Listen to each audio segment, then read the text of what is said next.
पाकिस्तान से तो 2-4 आए होंगे, बाकी तो वहाँ के जो लोकल मुस्लिम थे वही थे, क्योंकि वो समर्थन करते हैं। तो जो समर्थन कर रहा है वो भी तो अपराधी है। लेकिन उनके लिए हमारे ही सिस्टम में बैठे हुए लोगों ने ये टर्म कॉइन की, ओवरग्राउंड वर्कर, जो इतनी बिनाइन, इतनी सॉफ्ट लगती है, ऐसा लगता ही नहीं कि वो आतंकवाद है, जबकि उसे भी टेररिस्ट की कैटेगरी में होना चाहिए था।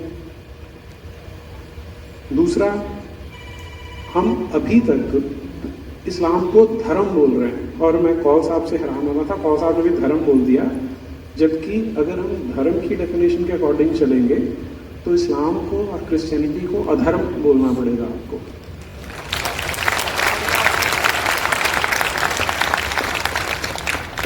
ये जो एक एक शब्द है, ये डीप स्टेट का इफेक्ट है जो आप बात कर रहे हैं। उन्होंने इतने समय से शब्दावली बदल के, टोन बदल के हमें इतना विवश कर दिया कि हम समझ भी नहीं पाते कि हमारे साथ क्या खेल खेला जा रहा है। हम जब बात कर रहे हैं सुरक्षा की, और पाकिस्तान के संदर्भ में बात की हमने, पाकिस्तान की आर्मी का ऑफिशियल मोटो क्या है? 3 शब्द हैं, ईमान, तकवा, जिहाद फी सबिलिल्लाह। ईमान क्या होता है? हम डेली लाइफ में शब्द बहुत बार यूज करते हैं, इसका तो कोई दीन ईमान ही नहीं है, ऐसा बोलते हैं। एक दूसरे को हम क्या बोलते हैं? उसने अपना काम बड़ी ईमानदारी से किया। ईमानदारी का मतलब क्या होता है?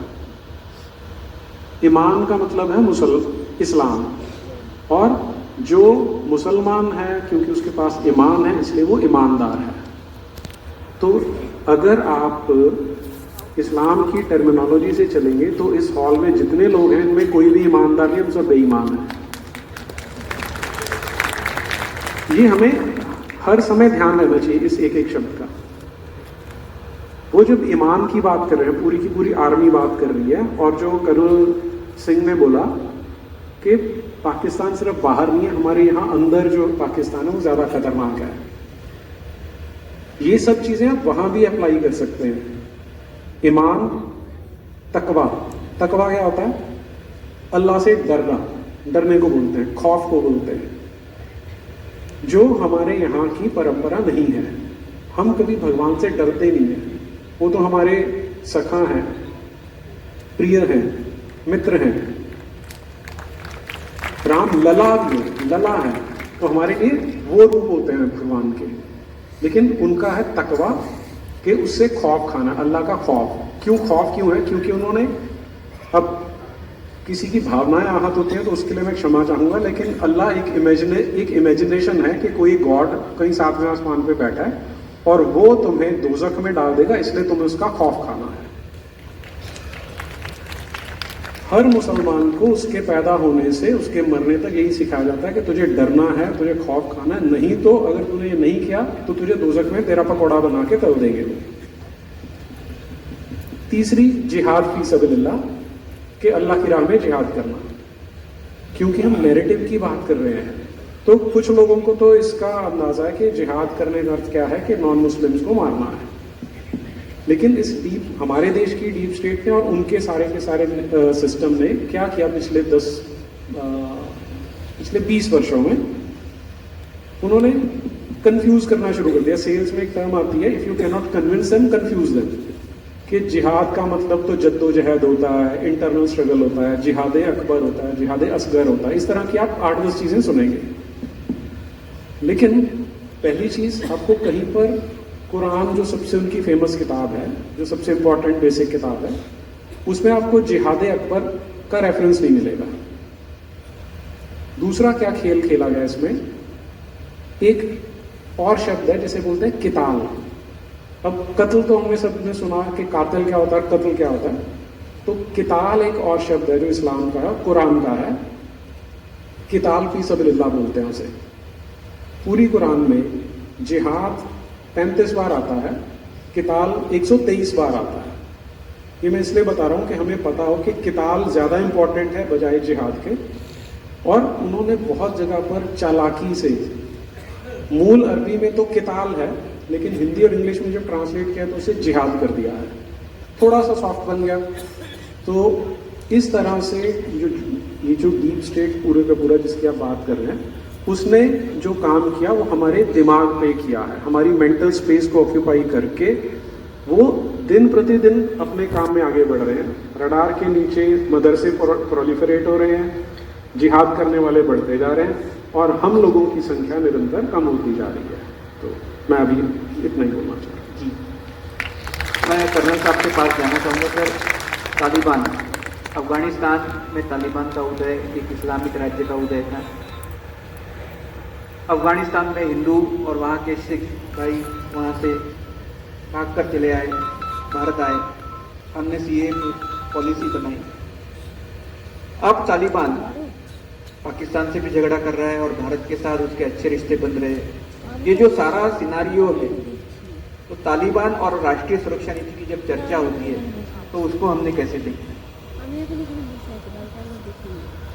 देखिए, मैंने अपने शुरुआती बयान में ही ये कहा था कि जो इधर हमारे क्षेत्र के रीजन के जो मुसलमान हैं, एक सब कॉन्टिनेंटल मुसलमान हैं, इंडिया, पाकिस्तान और बांग्लादेश जो ईस्ट पाकिस्तान बन चुका है, और एक दूसरे ये अफगान जो है अपने पश्तून हैं, और पाकिस्तान के अंदर भी बलोच हैं, बहुत अलग तरह के मुसलमान हैं। ये सब कॉन्टिनेंटल वैरायटी वाला ये एन मास, जैसे मैंने कहा कि ये लोग कन्वर्ट किए थे। कोई सेकेंड जनरेशन है, कोई थर्ड जनरेशन है, फर्स्ट जनरेशन बहुत कम है।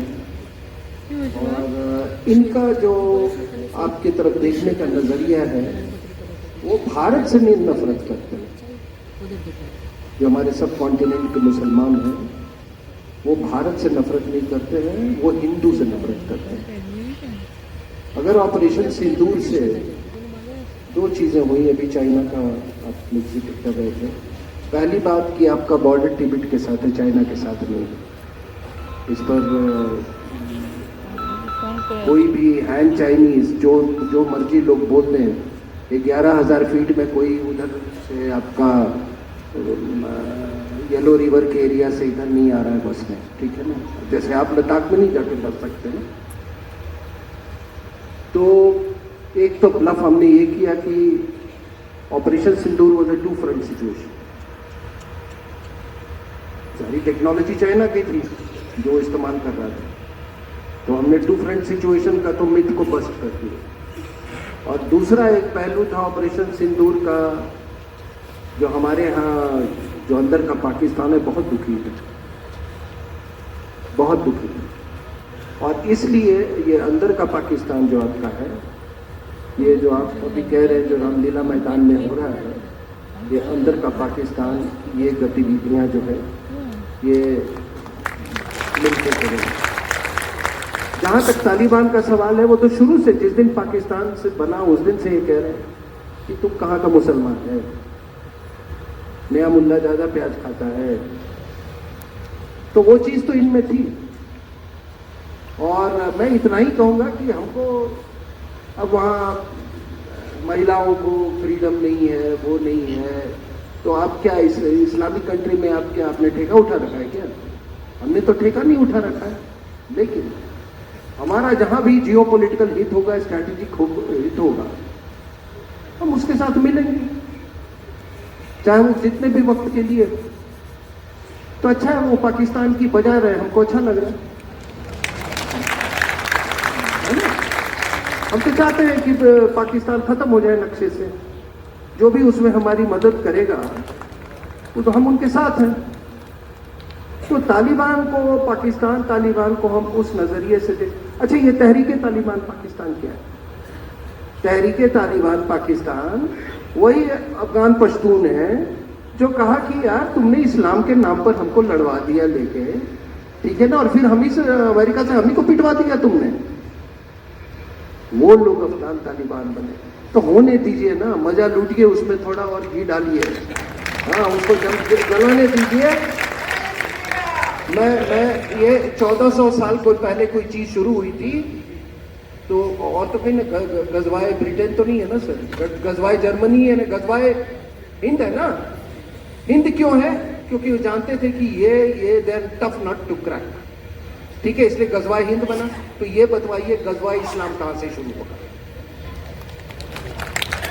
आपको कोई कह रहा है, आपको धमकी दे रहा है गजवा हिंद, मतलब आपको हिंदुओं को खत्म करना है, तो आप क्या बैठे बैठे खत्म हो जाओगे कि आप भी कुछ उसको खत्म करने की कोशिश करोगे? तो गजवा इस्लाम भी यहीं से चलेगा, ऑन आइडियोलॉजिकल बेसिस फर्स्ट। बहुत बहुत सुंदर। मैं ब्रिगेडियर अग्रवाल साहब जी के पास जाना चाहूँगा। जब चीन नीति की बात होती है तो तवांग का मुद्दा चर्चा में और मीडिया में भी रहता है, कुछ ना कुछ होता रहता है। हमारी आक्रामक रक्षा नीति होनी चाहिए, सब कहते हैं। और तिब्बत, जैसे तिब्बत तो पहले भारत का ही अंग था, उसके बाद वो स्वतंत्र देश था। 1947 तक भारत की सीमाएं चीन को कभी लगती नहीं थी। तिब्बत एक अलग ऐसा देश था, बीच में आता था, लेकिन वो चीन का हो गया। तो उनकी वन नेशन पॉलिसी है, तो उसको डिकोड करना चाहिए, हमें उसके विरोध में बोलना चाहिए। या जब तवांग की बात आती है तो उनके लिए वो वन नेशन पॉलिसी है। तो भारत की राष्ट्रीय सुरक्षा नीति, इसमें विदेशी नीति भी आती है साथ में, लेकिन भारत की रक्षा नीति के दृष्टिकोण से देखा जाए तो आप क्या कहना चाहेंगे? तिब्बत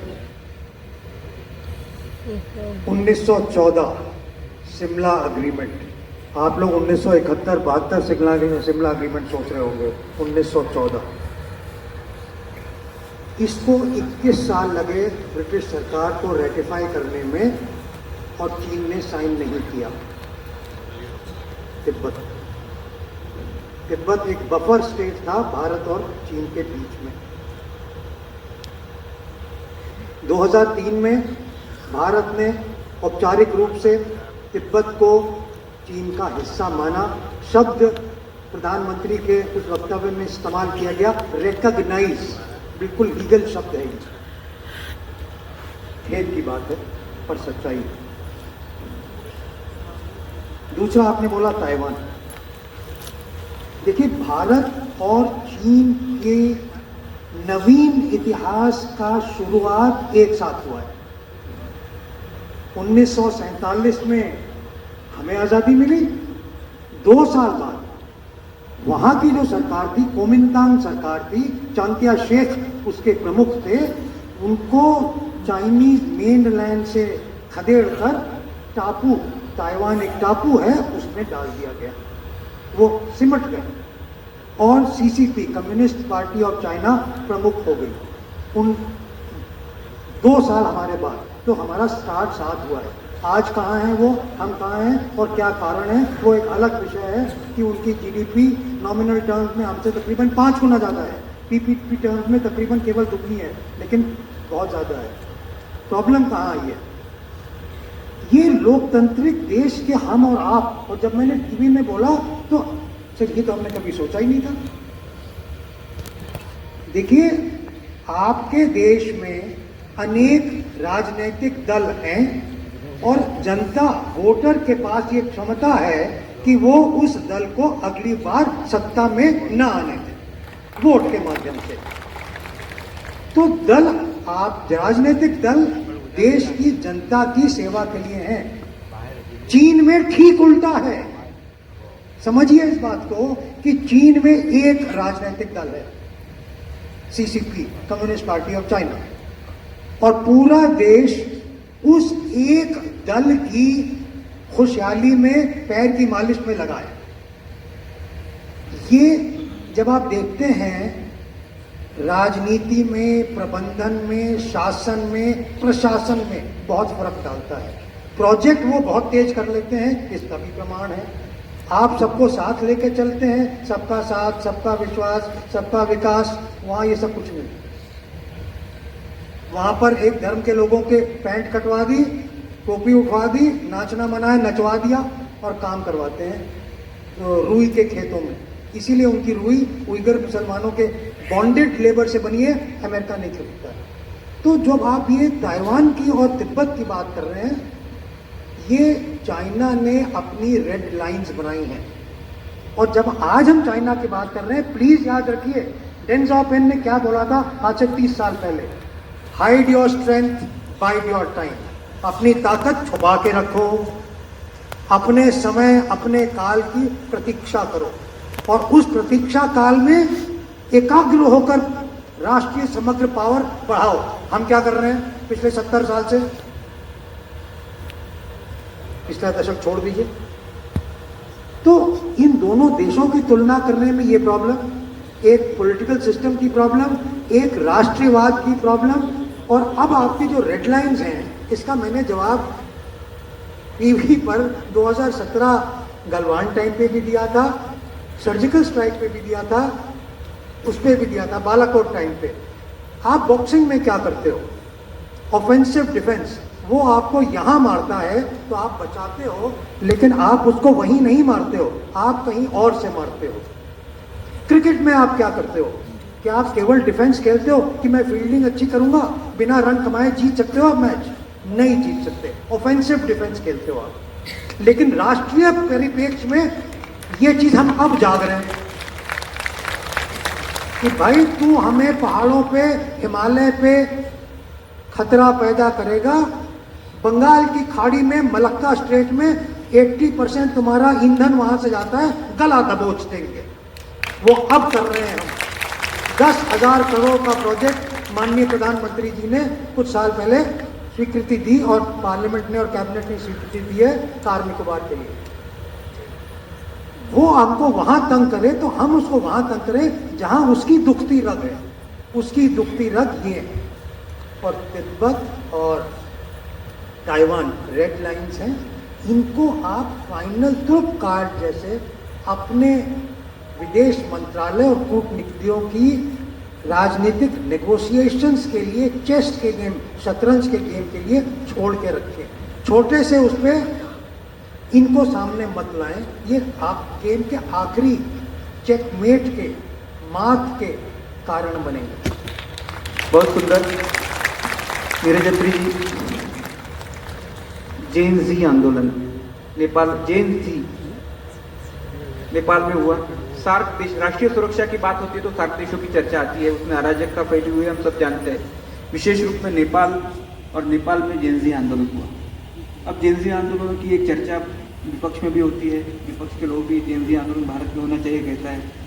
आप इसके विषय में थोड़ा प्रकाश डालिए। जी, देखिए, हम कभी कभी क्या होता है कि जो शब्द वो घड़ते हैं उसके शिकार बन जाते हैं। जेन जी का मतलब ये तो है नहीं कि जितने हमारे देश के युवा हैं वो सारे एक जैसा ही सोचते हैं।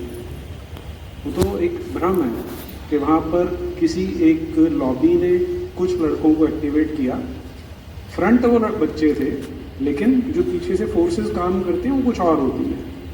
तो वो जेन जी करके हमारे देश के जो छोटे बच्चे हैं 18-20 साल के, 22 साल के, उन्हें लग रहा है कि शायद भड़का देंगे।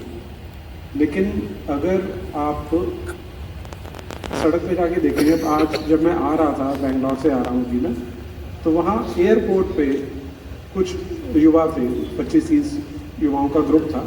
वहाँ पर भजन गा रहे थे, बड़े ज़ोर ज़ोर से एंजॉय कर रहे थे। तो ये जेन जी है। तो इनसे अगर वो जोकर सोचता है कि वो एक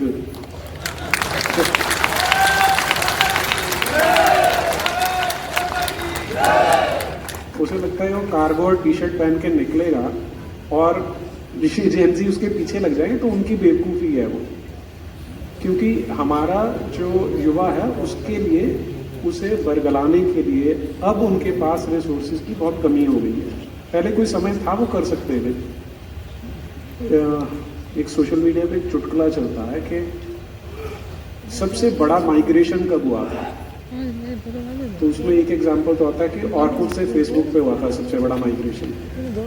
लेकिन उसे अगर हम छोड़ दें तो अफ्रीका में होता है कि विल्ड बीस्ट और ज़ीब्रा होते हैं, इनके झुंड निकलते हैं और वो बारिश के पीछे पीछे जाते हैं जहाँ पर उन्हें हरी घास खाने को मिलती है। रास्ते में नदी आती है, वहाँ पे मगरमच्छ घात लगा के बैठे होते हैं कि जब ये निकलेंगे, लाखों निकलेंगे, तो कुछ तो हमारी दबोच में आ जाएंगे। तो ये जो प्रोसेस था ये यूज़ कर रहे थे वामपंथी। हमारे बच्चे कॉलेजेस में जाते थे, यूनिवर्सिटीज़ में जाते थे, वहाँ वो मगरमच्छ घात लगा के बैठते थे और कुछ उनकी दबोच में आ जाते थे। पहले ज़्यादा थे, लेकिन अब 2014 के बाद अगर आप देखना शुरू करेंगे तो इंस्टीट्यूशंस में बहुत परिवर्तन आ गया कि वो मगरमच्छ के जबड़े में फंसने वाले कम हो गए। अभी भी हैं, फंसते अभी भी हैं, लेकिन कम हो गए हैं। तो अब मुझे लगता है कि इसमें दो चीज़ों का हमें ध्यान रखना पड़ेगा। अभी तक सारे का सारा एजुकेशनल सिस्टम, सारा मीडिया रिग किया हुआ था, रिग था, वो बड़ा हैविली रिग किया हुआ था कि जिसमें ये बताया जाता था कि सनातन धर्म या हिंदू होना एक ग्लानि का भाव है, और हम सब में था। जैसा अभी अशोक जी ने बोला भी कि मैं तो भगवा से डरता था, लेकिन उसमें चेंज तो आया। लेकिन हम सबका दायित्व क्या बनता है, जैसे कर्नल सिंह ने बोला कि फौज वहां पर बॉर्डर पे तो लड़ लेगी, उन्हें पता है, लेकिन हम सबको एक सैनिक की तरह अपने घर के अंदर, देश के अंदर काम करने की आवश्यकता है कि जो इस तरह के कीड़े मकोड़े पनपते हैं उन्हें यथासंभव जवाब दिया जाए। अभी थोड़ी जब मैं आया यहाँ तो मैं देख रहा था, राकेश किशोर जी थे यहाँ कहीं पर, एक वृद्ध सज्जन है, उन्होंने एक जूता उठा के फेंका था। ठीक, तो नमन है उन्हें, वो जहां भी हैं। उन्होंने किया क्या? जय। उन्होंने किया क्या कि जो उनके बस में था कि मेरे सामने किसी व्यक्ति ने नीचता की है, तो जो मेरा समर्थन है मैं उससे उसका प्रतिकार करूंगा, उत्तर दूंगा। वो ठीक है, गलत है, हम पॉलिटिकल करेक्टनेस में बोल देंगे कि नहीं नहीं संविधान का पालन करना चाहिएगा, वो नौटंकी भी हमें करनी चाहिए, कोई बात नहीं। लेकिन हमें ध्यान ये रखना है कि जहां पर संभव हो, जैसे अभी अशोक जी ने बोला कि एक फिल्म आई है धुरंधर, जो बिल्कुल ठीक, सब कुछ ठीक दिखा रही है, आप सब जाके देखना। वैसे एक वो भी मैं बोल दूं तो जो उसका प्रतिकार कर रहे हैं ना, उन्हें भी पकड़ के समझावन लाल से अच्छे से समझाएं, जूते से समझाना उससे समझाएं। तो ये हम जहां पर अपने सामर्थ्य के अनुसार जो कर सकते हैं वो करें। एक लास्ट एग्जांपल देता हूं इसका। तुकाराम ओंबले, परमात्मा उनकी आत्मा को शांति दे, हमारे सबसे बड़े वीर बलिदानी हैं पिछले कुछ वर्षों को अगर हम देखें।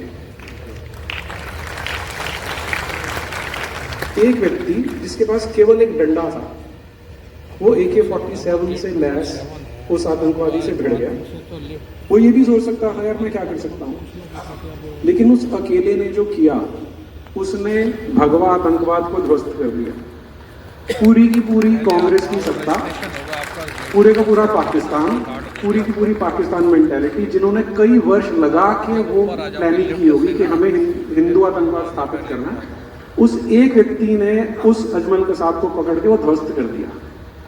तो हम ये याद रखें कि हम कोई भी व्यक्ति जो कुछ भी काम करता है ना, वो एक जूता फेंक रहा है, डंडा मार रहा है, वो इतिहास की दिशा बदल सकता है।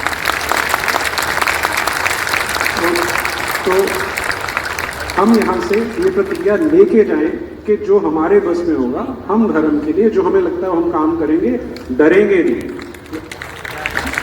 मेरे दफ्तर जी को एक अपनी गाड़ी है, तो उन्हें प्रवास के लिए निकलना है, तो आप विदाई ले सकते हैं। बहुत बहुत आभार। अशोक श्रीवास्तव जी के पास में जाना चाहूँगा। श्रीवास्तव जी, आपने SR के अभी जो चालू है आंदोलन की चर्चा की। एक चर्चा ये है कि SIR ये एक NRC है, राष्ट्रीय NRC, और ये लागू ठोका जा रहा है, और ये एक नैरेटिव भी प्रमोट हो रहा है पिछले 2 दिनों में। आप इसके विषय में बताइए। ये SIR अगर NRC है तो इसका स्वागत है। तो इस देश में NRC होना ही चाहिए था। नेशनल रजिस्टर ऑफ सिटीजन्स, हमारे नागरिक कौन हैं वो हमको मालूम ही नहीं है। और ये कई बार घुसपैठ पर जब डिस्कशन होती है तो बार बार ये आता है कि भाई घुसपैठी आए कैसे, कौन लेकर आया। सवाल ये नहीं आए कैसे, कौन लेकर आए, क्योंकि मुझे तो याद है जब मैंने जर्नलिज्म की शुरुआत की थी, मेरा जो पहला असाइनमेंट मेरी जिंदगी का था, और ये बात होगी करीब 90 के दशक की, 90s, अर्ली 90s की। वो मेरा पहला जो असाइनमेंट था वो था सीमापुरी दिल्ली में इलाका है, उस इलाके में बांग्लादेशी घुसपैठिया, वो बड़ा खतरनाक इलाका हो गया था, क्राइम होते थे।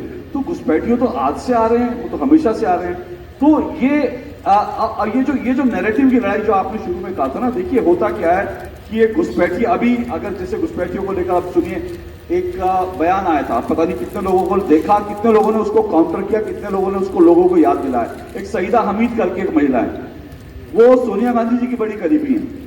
उन्होंने असम में जाकर ये कहा कि भाई ये धरती तो अल्लाह की धरती है, अगर कोई घुसपैठ, कोई बांग्लादेशी, कोई रोहिंग्या आ भी गया तो इंसानियत के नाते उसको यहाँ रहने देना चाहिए, क्या फर्क पड़ता है, अल्लाह की धरती है। अरे अल्लाह की धरती तो 1947 में ले गए, अब ये राम की धरती है, अल्लाह की धरती नहीं है। अब ये भगवान राम की धरती है, जो जय श्री राम बोलेगा, वंदे मातरम बोलेगा, वो यहाँ रहे, और जिसको अल्लाह की धरती चाहिए वो सीमा पार चला जाए। उनके लिए दोनों तरफ उनके लिए बना रखे। तो बेसिकली आपने मीडिया की बात शुरू में उठाई थी, तो मैं फिर से कह रहा हूं, मुझे शिकायत इस बात से है कि इस देश का मीडिया जो है सीधे सवाल नहीं करता और सीधा काउंटर नहीं करता। अगर घुसपैठ को लेकर के एसआईआर हो रही है तो मैं पूछता हूं उसमें गलत क्या है? अगर घुसपैठियों को क्या वोट देने का अधिकार होना चाहिए? फिर वो नैरेटिव बनाते हैं कि नहीं इसमें पीडीए वालों को निकाला जा रहा है। लेकिन जब पीडीए वालों की बात करते हैं कि इसमें दलितों को निकाला जा रहा है, तो भाई आप कोई तो प्रमाण लाएंगे। ये सारी लड़ाई नैरेटिव की है। देखिए सुप्रीम कोर्ट में इनको कोई राहत नहीं मिली, देश की अदालतों में धक्के खा रहे हैं, और देश की अदालतों में जब धक्के खा रहे हैं, जब देश की अदालतों में इनसे कुछ नहीं हासिल हुआ, तो इन्होंने क्या कहा? इन्होंने देश के चीफ जस्टिस सूर्यकांत जी के खिलाफ अब एक माहौल बनाना शुरू किया। इन्होंने सूर्यकांत जी ने कहा कि घुसपैठियों के लिए क्या हम जो है रेड कारपेट बिछाएं? तो पूर्व जज बुद्धिजीवी निकल कर आए और सूर्यकांत के खिलाफ ही मोर्चा खोल दिया। लेकिन याद कीजिए वही सूर्यकांत जी हैं जिन्होंने नुपुर शर्मा के खिलाफ भी एक टिप्पणी ऐसी की थी जो अपमानजनक थी। लेकिन तब किसी ने नहीं कहा है, मतलब लोगों ने विरोध किया, सोशल मीडिया पे विरोध किया, लेकिन क्या कोई पॉलिटिकल पार्टी खड़ी हुई? क्या कोई संस्थाएं कोई सामूहिक रूप से खड़ी हुई? लेकिन सूर्यकांत के खिलाफ मोर्चा खोल दिया गया। और इस देश में क्या आज तक कभी ऐसा हुआ? कार्तिकेय दीपम, आप सोचिए। और अच्छी बात यह है कि इस वक्त मीडिया जो है कार्तिकेय दीपम का मुद्दा उठा रहा है, खुलकर उठा रहा है, उसके लिए मीडिया का स्वागत करना चाहिए। कार्तिकेय दीपम, एक जज साहब ने हिंदुओं को उनका अधिकार दे दिया। आप सोचिए दरगाह कब आई थी वहां पर? दरगाह क्या, ये जो कार्तिकेय दीपम है, मैं जब रिसर्च कर रहा था तो मालूम हुआ कि ये तो ईसा पूर्व 200-300 सालों से ये परंपरा चल रही है। बहुत प्राचीन परंपरा है। जब दुनिया में इस्लाम नहीं था तब से है। लेकिन उसके बगल में एक दरगाह आ गई, वो कब आई नहीं पता, लेकिन एक दरगाह आ गई तो सांप्रदायिक माहौल खराब हो जाएगा, इसलिए हिंदुओं को वहां पर दीप जलाने की अनुमति नहीं मिलेगी। क्या ये हिंदू राष्ट्र बनाने की बात कर रहे हैं? यहाँ तो हिंदुओं को उनके बेसिक अधिकार नहीं मिल रहे, हिंदू राष्ट्र बनाना तो बहुत दूर की बात है। तो उसके खिलाफ एक जज साहब फैसला देते हैं, और उस जज साहब के खिलाफ इस देश का नाकारा, निकम्मा और इस देश का बेशर्म विपक्ष जो है वो महाभियोग लाने की हिमाकत कर लेते हैं। लेकिन मेरा सवाल यह है कि ये जो जज साहब के खिलाफ महाभियोग लाने वाले लोग हैं, उनमें वो तमाम लोग खड़े हैं जो हिंदुओं के वोट से उस संसद में पहुंचे हैं, हिंदुओं के वोट से संसद में पहुंचे हैं। वो इस देश में पाकिस्तान से वोट नहीं आए डालना उनके लिए, उनके लिए इसी देश के लोगों ने वोट डाला, और आज वो खड़े होकर स्वामीनाथन जी के खिलाफ जो है महाभियोग लाने का दुस्साहस करते हैं। लेकिन अंत में एक बात और मैं कहूंगा, मैंने कहा इसके लिए मीडिया की मैं प्रशंसा करूंगा, लेकिन सर एक बात और मैं कहूंगा। अभी नीरज अत्री जी ने कहा कि बजाते रहो का जिक्र अभी RSM सिंह ने भी कहा। मैं कहता हूं मीडिया वालों को भी बजाते रहो, जब मौका मिले ना बजाते रहो। क्योंकि देखिए हम लोगों को लगता है कि आज मीडिया वाले बड़ा, देखिए सब हिंदू की ओर बात कर रहे हैं, ये किसी हिंदुओं की बात नहीं कर रहे, ये सब TRP के लिए है, क्योंकि आपकी ताकत बड़ी है। आप जो हिंदुओं को गाली देने वाला है ना, उसको देख नहीं रहे हो, ताकत बड़ी है, इसलिए मजबूरन ये तमाम टेलीविजन चैनलों को घूम फिरकर आपकी बात थोड़ी थोड़ी करनी पड़ रही है। हालांकि उसमें भी वो बैलेंसिंग एक्ट ले आते हैं, क्योंकि मीडिया पत्रकार दिखा देते हैं बैलेंसिंग एक्ट, सीधे सवाल नहीं पूछते। तो आपके साथ कोई नहीं खड़ा है, तो इनको खड़ा करना है तो TRP के माध्यम से अपनी ताकत दिखाइए, और जब मौका मिले जो कोई इधर उधर करे उसको बजाते रहो। क्योंकि होता क्या है, एक छोटा सा उदाहरण आपको दे दूं। इस देश में एक महिला पत्रकार इतनी हिमाकत करती हैं कि वो ये कहती हैं, एक झूठी खबर फैलाती हैं। वो ये कहती हैं कि होली पे दिन फलाना कॉलेज में लड़कों ने वीर्य से भरे गुब्बारे फेंके। ये कोई गुब्बारा नहीं था, उसकी फॉरेंसिक रिपोर्ट आ गई, ये पूरी खबर झूठी थी। लेकिन उस महिला ने आज तक अपनी इस झूठी खबर के लिए माफी नहीं मांगी। लेकिन इस देश में एक ऐसी पॉलिटिकल पार्टी है जिसने उस महिला को राज्यसभा की सांसद बना दिया। मैं सागरिका घोष की बात कर रहा हूँ जी आज भी उनके टाइमलाइन पर जाएंगे, मुझे तो ब्लॉक कर चुकी है इसलिए मैं चेक नहीं कर सकता, लेकिन आज भी आप उनकी टाइमलाइन पर जाएंगे, हिंदू घृणा से भरा, हिंदुओं के त्योहारों को, पर्वों को बदनाम करने वाला ये ट्वीट आज भी उनके टाइमलाइन पर मिल जाएगा। क्या ऐसे लोगों को हमें छोड़ देना चाहिए? क्या इलाज करना है? ये यहाँ के सब लोग धर्म संसद है, आप लोग करते हैं। और श्रीवास्तव साहब ने बौद्धिक आतंकवाद की चर्चा की, मैं उसी प्रश्न को लेके वीरेंद्र जी के पास जाऊंगा। ये जो इंटेलेक्चुअल टेररिज्म है, बौद्धिक आतंकवाद, इस पर आप प्रकाश डालिए, क्योंकि ये शब्द आप बार बार बोलते हैं अपने विषयों में। ये मतलब अर्बन नक्सलिज्म या आपने जो कहा या जो भी हम चर्चा करते हैं नैरेटिव की, जो हिंदुओं के खिलाफ किया जाता है, तो जैसे मैंने पहले कहा कि ये सिर्फ नक्सल्स या कम्युनिस्ट नहीं है, इसमें इस्लामिस्ट भी है, इसमें क्रिश्चियंस भी है, जो ये नैरेटिव की लड़ाई बहुत शतकों से खेल रहे हैं। तो क्या हम इसको और मैंने जो पूछा कि 14,000 लोग मरे, हमने न्यूज़ पढ़ी है, कहीं पे पुलिस की जीप उड़ाई गई, कहीं पे नक्सलियों ने मारा, हमने हर एक ने न्यूज़ पढ़ी है, बराबर है ना। लेकिन ये नैरेटिव जो है वो ऐसे सेट किया जाता है कि हम वो न्यूज़ पढ़ के वो छोड़ देते हैं, हमारे दिमाग से वो वाइप आउट किया जाता है। अभी ऑल आइज ऑन गाजा, हर एक ने देखा गाजा के जब बारे में चल रहा था, गाजा में जो हो रहा है उससे बहुत भयंकर विध्वंस अफ्रीकन कंट्रीज में हो रहा है, लेकिन हमारे तक वो पहुंचा नहीं था। ये जो है ना, ये वैचारिक दहशतवाद है।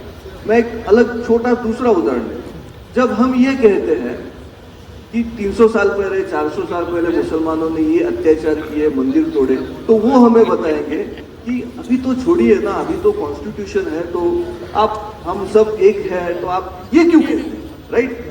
तो ये हमें ये बताएंगे, तो हम बोलेंगे हाँ तो कॉन्स्टिट्यूशन है तो हमें तो रहना पड़ेगा, तो सही है कहीं पे। ये लोग उन्हें जाके नहीं बताते जब डीएमके बनता है। डीएमके क्या है? द्रविड़ मुन्नेत्र कळगम, तो हम द्रविड़ हैं। द्रविड़ क्यों है?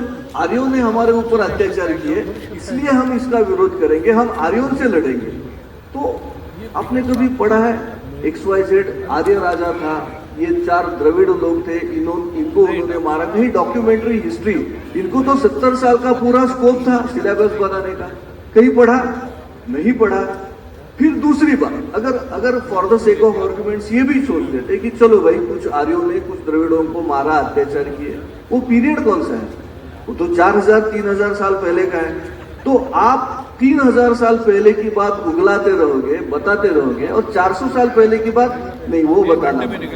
ये जो दुगलापन है ना, दिस इज इंटेलेक्चुअल टेररिज्म। तो हमें हर चीज पे, जैसे उन्होंने कहा मीडिया की बात है, कोई छापता है, कोई वीडियो आता है, तो पहली बात ये आनी चाहिए कि ये आदमी कौन है, ये रिपोर्टर कौन है, इसकी आइडियोलॉजी क्या है, क्या हमें इसके ऊपर विश्वास रखना है, या ये कुछ तो झूठ लगता है, इसका मालिक कौन है इस चैनल का, उसका ट्विटर हैंडल ढूंढ के उसको लिखना है कि ये तुम्हारा आदमी क्या कर रहा है देखो।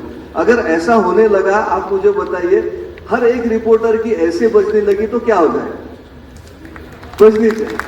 तो ये इंटेलेक्चुअल टेररिज्म की अगर बात आती है तो हम में से हर कोई, हर एक आदमी वो सिपाही बनता है जो बॉर्डर की बात उन्होंने कही कि बॉर्डर पे वो लड़ाई है, तो हमें ये लड़ाई लड़नी पड़ेगी।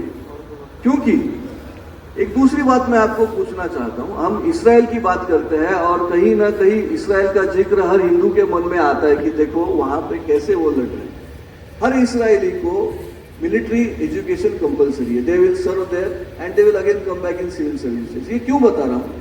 इसलिए होता ये है कि कोई सिविल इंजीनियर है तो भी उसके दिमाग में सैन्य की बात आती है, कोई सॉफ्टवेयर इंजीनियर है उसके दिमाग में भी वही चलते रहते। तो एक ना एक जगह पे ना उसके अंदर, जैसे उन्होंने अंदर का पाकिस्तान कहा, वैसे हर जीव कहीं पे इस्राएली, कहीं पे शायद उसके मन में बॉर्डर पे ही रहते हैं। तो क्या हम वो हर कोई बॉर्डर पे रहते हैं? तो हम नहीं रहते। हम एक भ्रम में रहते हैं कि हम तो इतने बड़े हैं, 2000 साल से हमें कोई खत्म नहीं कर पाया, तो अगले क्या कैसे बनेगा? नहीं, हमें अपने अंदर से बॉर्डर पे रहना है। और इस दृष्टि से देखेंगे तो शायद इस दुनिया में, इस विश्व में सबसे बड़ा माइनॉरिटीज अगर कोई है तो वो हम हैं, तो वो हम हैं। मैं इसलिए कह रहा हूं कि हर भारतीय ना, हर हिंदू के मन में वो एक इंटेलेक्चुअल टेररिज्म का वो एक पन्ना है, वो एक पेज है। हम कहते हैं कि भारत हमारा है, हम हिंदू बाद में रहेंगे, हम भारतवासी है, तो ये इस देश का रक्षा करना या इस देश की सेवा करना हमारा कर्तव्य है। यही कहते हैं ना हम। कोई मुसलमान ये कहेगा, वो बोलेगा इस्लाम पहले, क्रिश्चियन बोलेगा मेरा क्रिश्चियनिटी पहले। तो ये जिस चीज पे हम आ रहे हैं, मैं तो कहूंगा कल अगर ये पूरा इस्लाम हो जाएगा, मैं हिंदू बनना नहीं छोड़ूंगा। हम हिंदू राष्ट्र और जगह पे ढूंढेंगे, लेकिन हम हिंदू राष्ट्र में ही रहेंगे। मेरी जिम्मेदारी नहीं है, आई एम सॉरी, जिम्मेदारी है तो हर एक की है, नहीं तो किसी की नहीं है। तो अगर कल ये स्थिति में हम आ गए कि जैसे चौहान जी ने सुबह के इसमें कहा कि पॉपुलेशन एक्सप्लोजन हो रहा है, हिंदू भाग के कहीं जा सकता है? नहीं जा सकता। जो बाहर आज इतनी बड़ी शहर में आज ये संख्या भी बड़ी संख्या है ऐसे हमें लगता है, क्यों? क्योंकि वो जो बाहर घूम रहा हिंदू है ना, वो क्या हिंदू है? वो मृत हिंदू है। वो आपके काम में नहीं आएगा। तो कल दंगल होगी तो वो कटने वाला है, तो उसे कटने दो। हमें हमारे लोगों की रक्षा करनी है, हमें ये लड़ाई नहीं।